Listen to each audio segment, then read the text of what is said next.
baptism of the Holy Spirit, the mind of the apostles and in what was way on the Christ restoration is of going to return.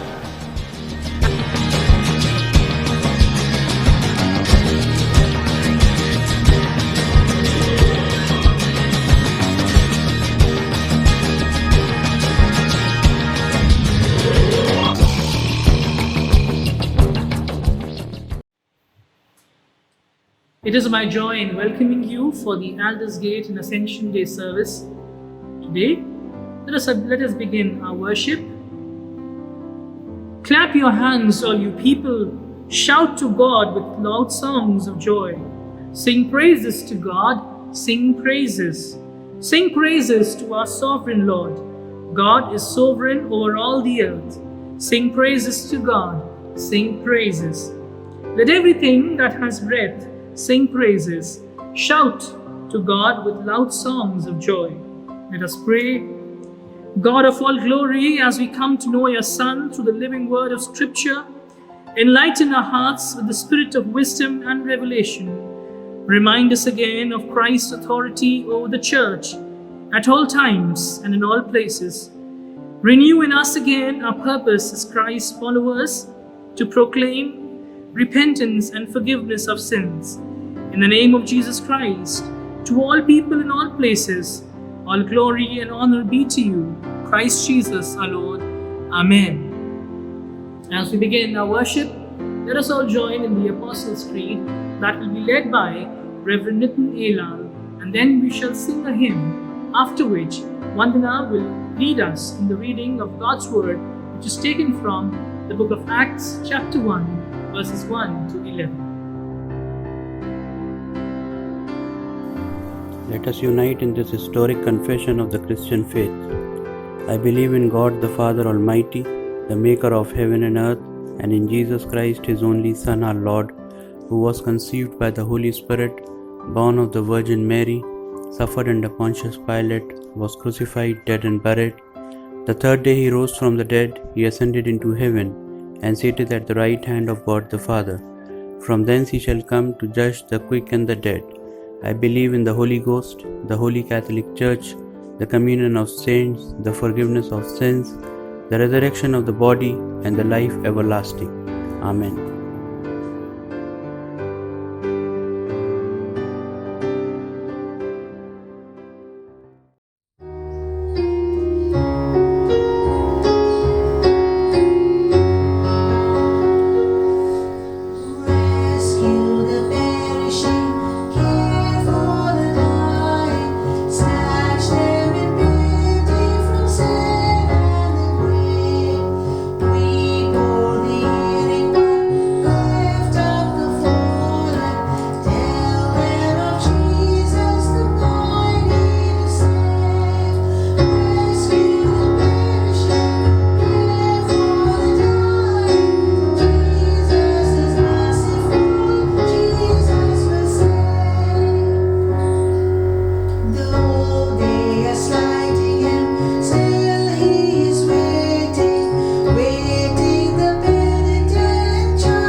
Today I'm going to read Acts chapter 1 verses 1 to 11. In my former book Theophilus, I wrote about all that Jesus began to do and to teach until the day he was taken up to heaven, after giving instructions through the Holy Spirit to the apostles he had chosen.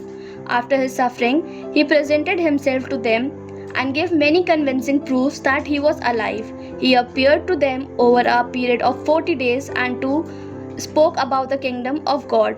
On one occasion, while he was eating with them, he gave them this command: "Do not leave Jerusalem, but wait for the gift my Father promised, which you have heard me speak about. For John baptized with water, but in a few days you will be baptized with the Holy Spirit." Then they gathered around him and asked him, "Lord, are you at this time going to restore the kingdom to Israel?" He said to them, "It is not for you to know the times or the dates the Father has set by his own authority, but you will receive power when the Holy Spirit comes on you, and you will be my witnesses in Jerusalem and in all Judea and Samaria and to the ends of the earth." After he said this, he was taken up before their very eyes, and a cloud hid him from their sight. They were looking intently up into the sky as he was going, when suddenly two men dressed in a white stood beside them. "Men of Galilee," they said, "why do you stand here looking into the sky? The same Jesus who has been taken from you into heaven will come back in the same way you have seen him go into heaven." May the God bless reading and hearing of this holy word. Amen.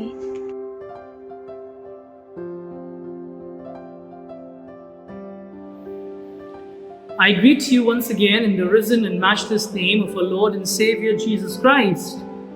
This is a very important Sunday in the life of the Church, as we are celebrating two important events. The first event that we are celebrating today is the ascension of our Lord Jesus Christ. And the second event is a very important one for every Methodist.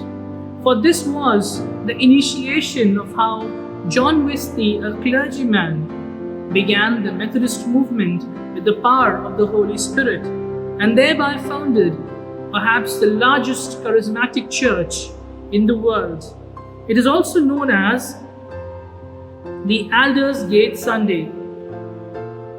Now, I would like to first share about the Aldersgate Sunday the Aldersgate event before I share my Ascension Sunday message. This happened on May 24, 1738, when John Wesley, who is known as the co-founder of the Methodist Church, visited a house on the Aldersgate Street in London. And he was joining a group of Martin Luther's preface to the Epistle of Romans. And this is what they were reading. This group was reading Luther's preface to the Epistle of Romans. This happened at about 8:45, just as they were reading Luther's description of the change that God works in a man's heart. Wesley underwent a conversion experience. And Wesley recounts, "I felt my heart strangely warmed." It was post this experience of his, the baptism of the Holy Spirit, that John Wesley, from being an ordinary and a nominal clergyman, became an itinerant preacher of the gospel. And this was the beginning of the Methodist movement across the globe. A movement that has been penned and has been architected by the Holy Spirit.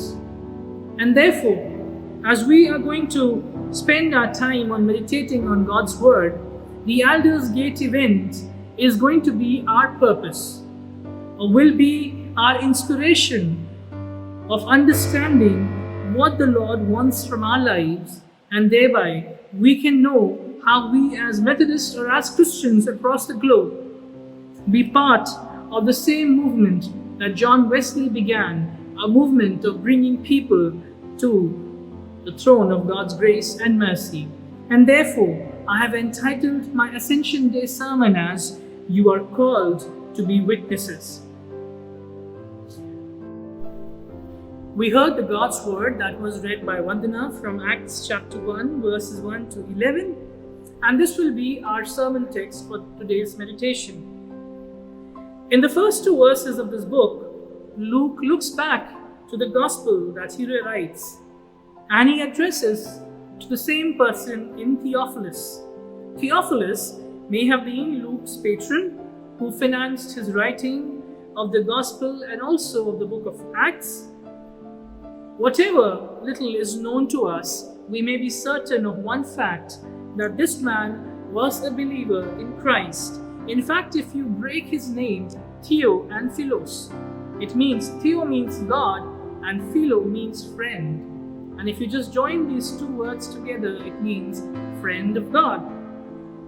Which means the purpose of this book, therefore, is to write and to instruct him and the church in the faith of Christ. So it is written to friends of God, to you and to me, whom God has called by name and has redeemed us. The reference to the Lord's ascension is taken from Luke 24:51, and there are two important commandments that Jesus gives here. The first command is to his disciples to remain in Jerusalem, and the second one is to go into the world as witnesses. There's something very special about Luke.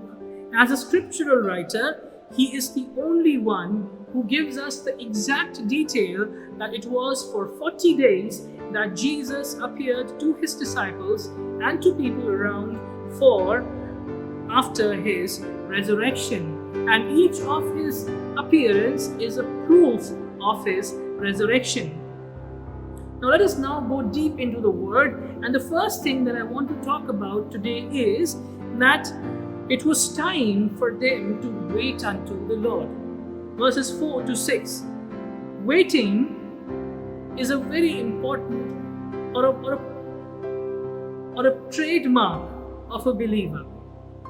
You know what? Modern day worship is replaced so much so by talking.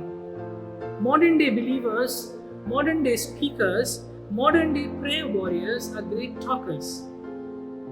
Gone are the days of Samuel, and I would say gone are the days of little Samuel, when he would say, "Speak, Lord, for your servant is listening."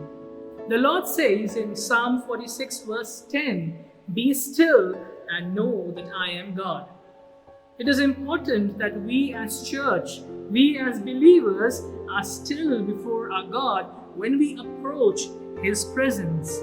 Now the Lord says and gives a very special and a particular command to the faith community, and he says to them, wait. Now what is the Lord asking them to wait for? He's asking them to wait for the promised gift of the Holy Spirit that the Lord has promised from the Father. The key word here is wait. I want to tell you, brothers and sisters, when you wait upon the Lord, there are many benefits that you can find from the Lord. The Bible is full of examples of people who have waited on the Lord and have reaped great reward in their lives. The Bible talks about Noah, who waited for over 100 years to see something that he had never seen before. The Bible says, until the Lord had asked Noah to build an ark, never there had been rainfall. And for approximately more than a year, Noah was forced to wait within the ark. Only after which, when the period of waiting was over, Noah found his salvation, not just for himself, but also for his family. Waiting has consequences. When Job waited on the Lord, no matter what his friends did, cheered and jeered him, no matter he had a wife who was losing faith, trust and confidence in the Lord, Job decided to rely and to wait upon the Lord, and the Bible says the Lord restored him. I think that would have been again a joyous point for Lord too, for the Lord took great delight and pride in Job. When Satan came to the court of the Lord said to him, "Have you ever seen a servant like mine, Job? Have you considered anyone like Job before? There is none like righteous like him. Even in the midst of trouble, in the midst of pain, anguish, and loss, Job decided to wait upon the Lord. The Bible talks about Abraham.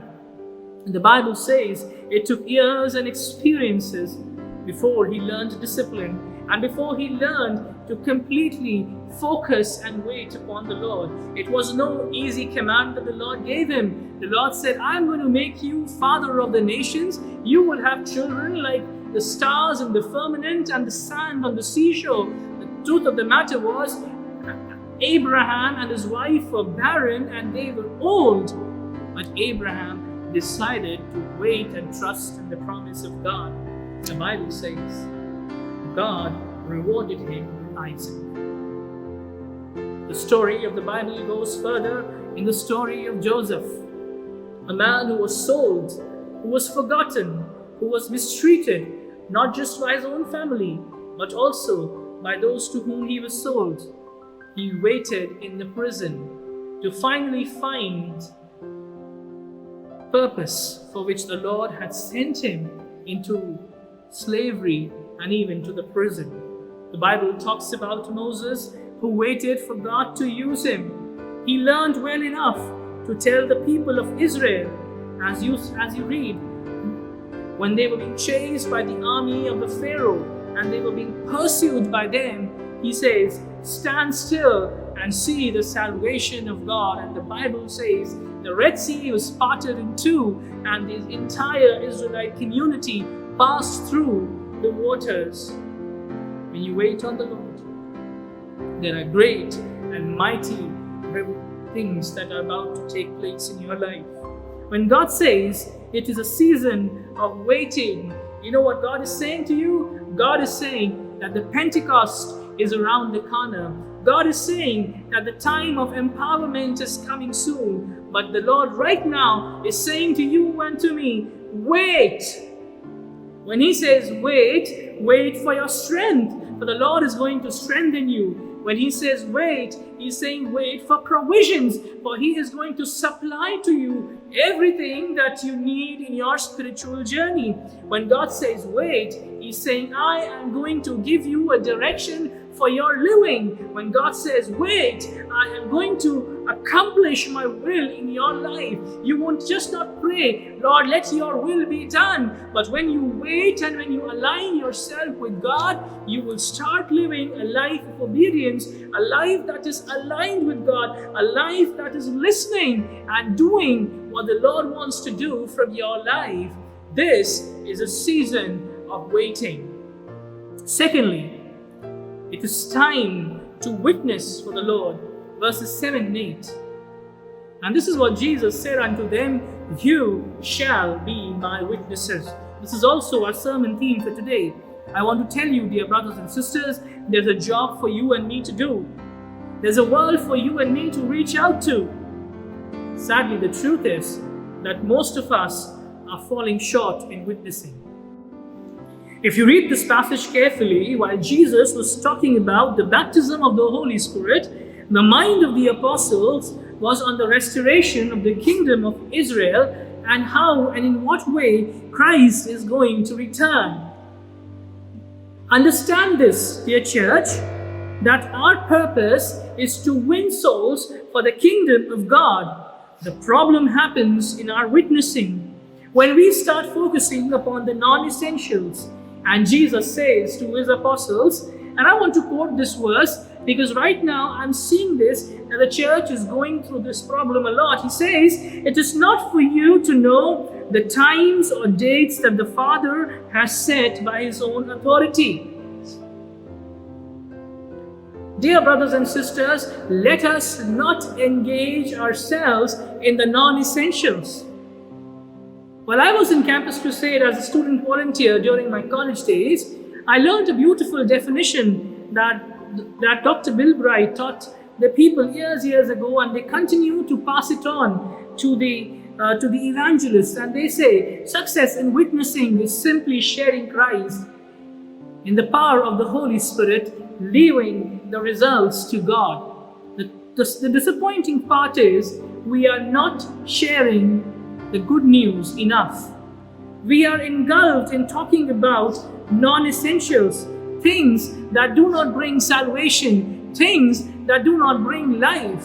And that is why people are derailed from the path. The Bible says you are called to be witnesses. This is what Paul said to Timothy. And the things that you have heard in the presence of many witnesses, entrust them to faithful men. It is our job then to pass the baton correctly, so that as we come close to finishing our race, we may help others in reaching the crown of glory. You are called to be witnesses. And this is the message that the Lord has for us on this Ascension Sunday. And the Lord is saying, please don't engage yourself in guessing or in calculating arithmetically or prophetically the time or the date when I am coming, for it is not for you to know. Truth is, I'm coming soon. Though there is a difference in the situation of the apostles and ours. And I'm going to highlight the two differences that is there. The first is, their next event was going to be Pentecost. Ours is going to be rapture. The need of witness, therefore, is an emergent need.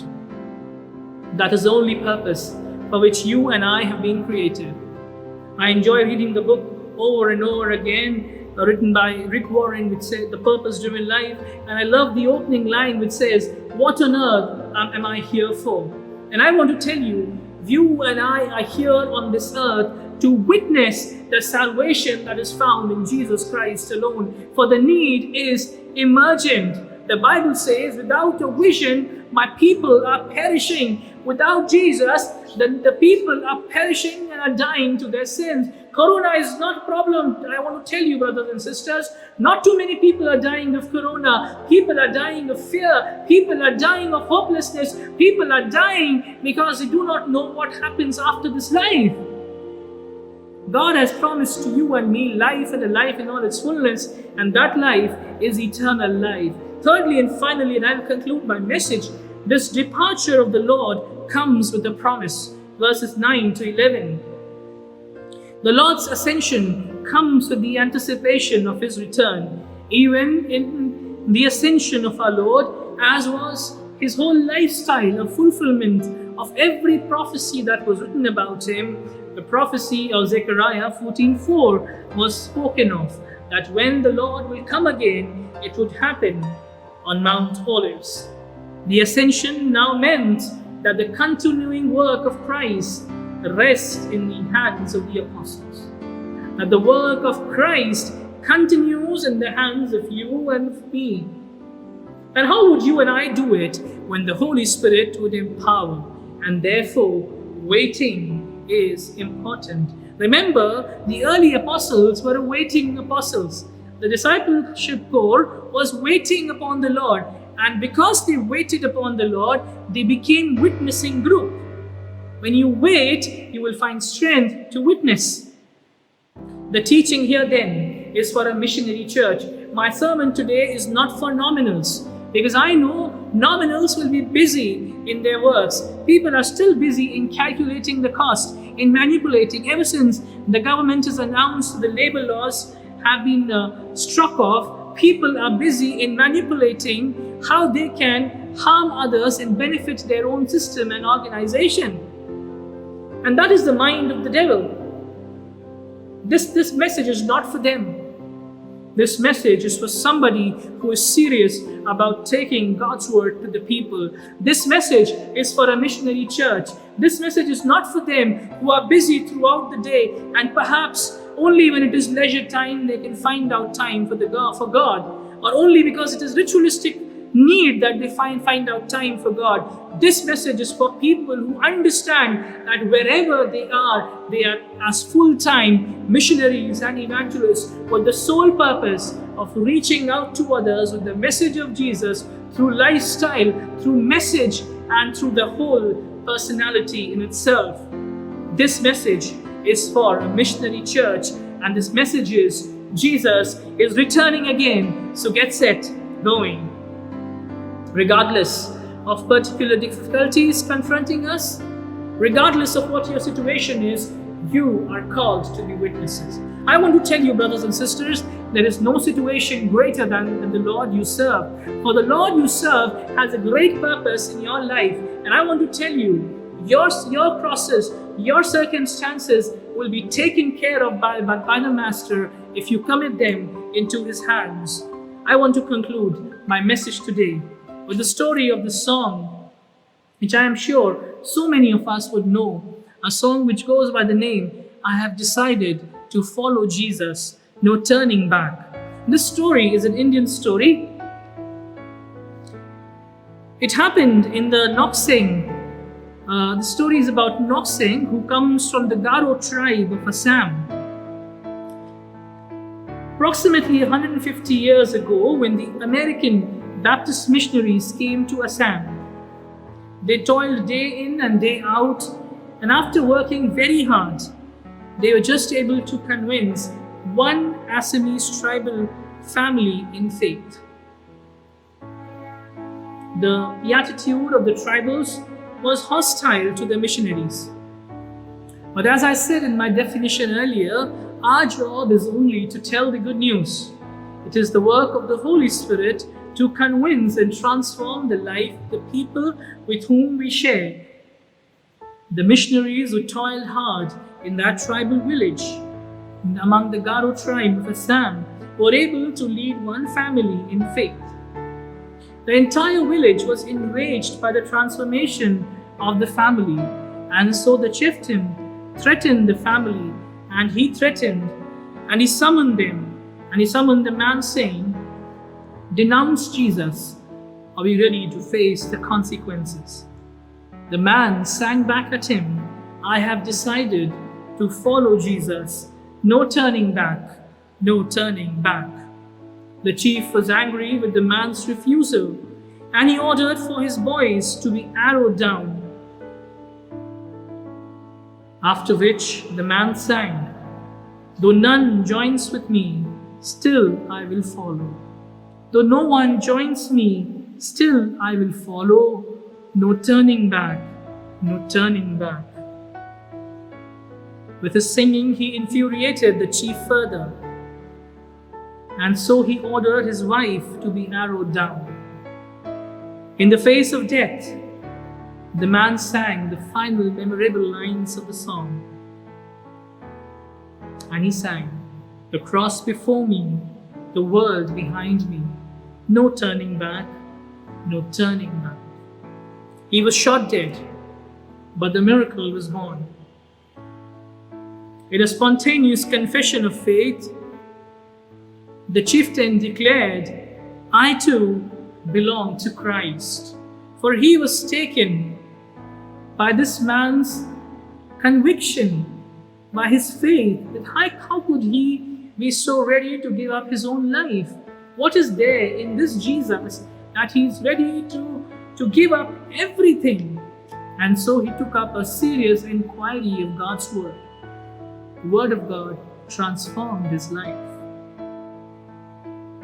So this man's sacrifice, so this family's sacrifice, not only the chief, but the crowd and the entire village accepted Jesus Christ as the Lord and Savior.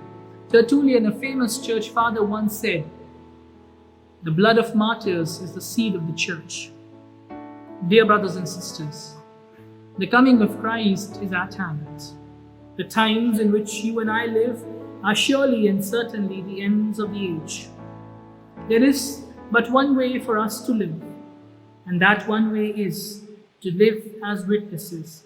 I pray that as John Wesley experienced the warmth of the Holy Spirit in his heart, may this message help you to find the purpose and find that warmth of the Holy Spirit within you that's so touched by God, you may reach out to your Jerusalem, that is your neighborhood, to the Judea, to the family around you, and to Samaria, and to the ends of the world, so that God may use you as a blessing for many. Let us pray. Dear loving Heavenly Father, with thanksgiving and praise, we thank you and praise you For through your ascension you have given us the promise of your return. Help us, O Master, therefore, to prepare ourselves for your glorious coming, that Jesus, when you come back, we too may be partners of your kingdom. We may also find life and life in all its fullness and a life eternal. Help us, therefore, Jesus, till the time we are here upon this earth, to be faithful to the message that you have given us. That, Father, we may reach out to the ends of the world with the message of salvation and redemption. Help us to remain true as witnesses and to serve you through our word, deed, and action. Bless the church and bless everyone who has been part of our coverage. Thank you for hearing our prayers. For we ask this through Jesus Christ our Lord, who taught us to pray like this. Our Father, who art in heaven, hallowed be thy name. Thy kingdom come, thy will be done, on earth as it is in heaven. Give us this day our daily bread, and forgive us our trespasses, as we forgive those who trespass against us. And lead us not into temptation, but deliver us from evil. For thine is the kingdom, the power, and the glory, forever and ever. Amen. Amen. People of God, receive the blessings of Jesus Christ and the power of the Holy Spirit. Go now to live in Christian love and witness to the power of forgiveness in your homes, in your community, even to the ends of the earth, until the day when Christ returns in glory. In the name of the Father, Son, and the Holy Spirit. Amen.